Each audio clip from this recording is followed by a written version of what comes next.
saying our sister was murdered is really hard to say.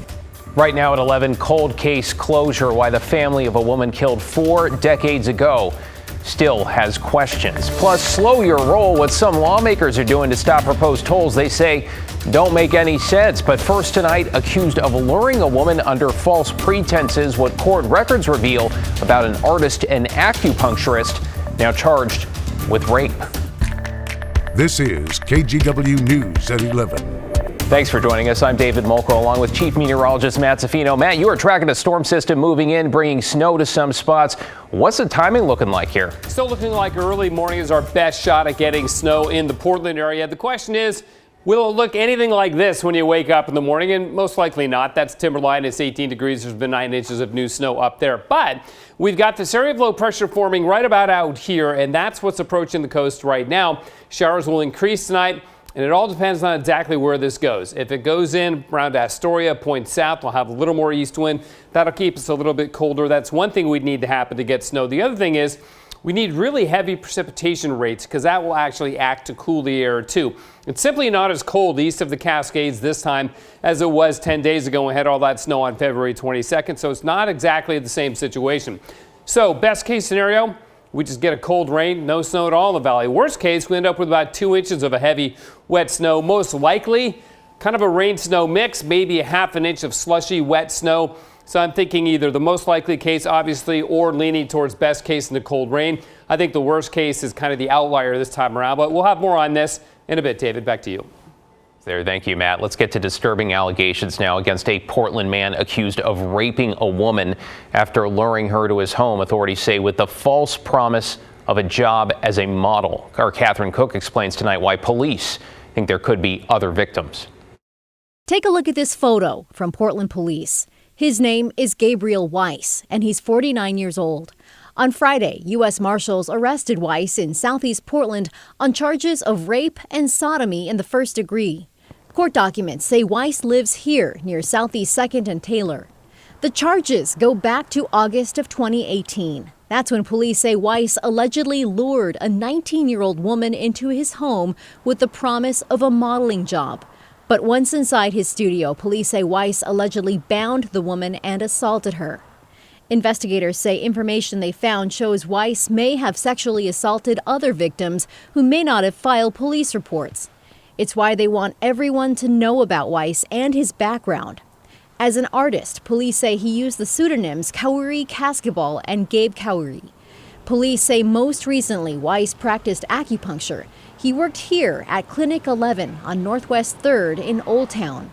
With Weiss behind bars, no one answered the phone when we called. This is Dr. Gabriel Weiss at Clinic 11. If this is a medical emergency, please hang up and dial 911. Here's more info about Weiss. Police say he used to operate the now shuttered Bamboo Grove Salon. It was a tea house and event space on the Central East Side. Also, between 2002 and 2012, Weiss was a student at the National University of Natural Medicine in Portland. A school representative tells KGW Weiss was also a classroom aide, but never a faculty member. The school says they didn't keep in touch with Weiss after 2012. The school shared a statement with us. It said in part, NUMNM is devastated to learn of these heinous acts and extends its support to all those affected and stand firmly with the victim. Police and the Multnomah County DA's office are asking anyone with information about Weiss to share it with investigators. We've posted more information on how to do that on KGW.com. David. Catherine Cook reporting tonight. Thank you, Catherine. Let's get to an update out of Washington County now, where investigators have closed a 4-decade-old cold case. And tonight we are hearing from the victim's family for the first time since they found out she was murdered. Let's remind you what we know here. Nancy McEvers died in 1983 from a gunshot wound to the head.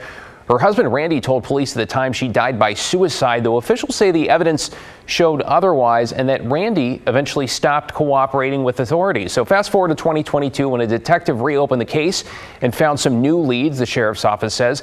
They re-interviewed Randy this January and then handed the case off to the DA. Last month, authorities say Randy killed himself. Today, we heard from Nancy's sisters and mother, and they say they are in disbelief. As soon as that detective told us there was no evidence of foul play, we accepted that, and then we tried to heal from that. Right. It never occurred to me to question what we'd been told. Why would somebody say there was no evidence of foul play when there was? And clearly there was. 40 years on. Now, while detectives never publicly named Randy as the suspect, the sheriff's office said his death means the case is now closed.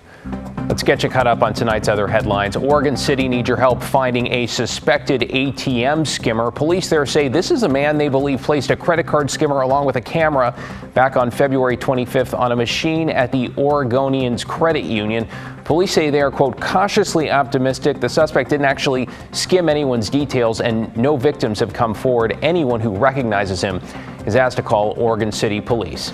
Well, say goodbye to mandatory masks when you head to the doctor or dentist. As of April 3rd, masks will no longer be required in medical settings in both Oregon and Washington. Health officials say flu and RSV cases are dropping off and COVID cases continue a downward trend. Keep in mind, though, individual providers still have the right to require them, and public health officials still recommend masks, especially for those most at risk. And happening now and for the entire weekend, a traffic alert for anyone who uses this, the Morrison Bridge. The bridge shut down about an hour ago. It's going to remain closed to cars, bikes, and pedestrians until 5 o'clock Monday morning. Now, this is all part of the Morrison Bridge paint project that it's going to wrap up this fall. And speaking of bridges, let's talk about tolls, because ODOT has plans to charge drivers who cross the Abernathy and Tualatin River bridges on I-205 starting as soon as this fall.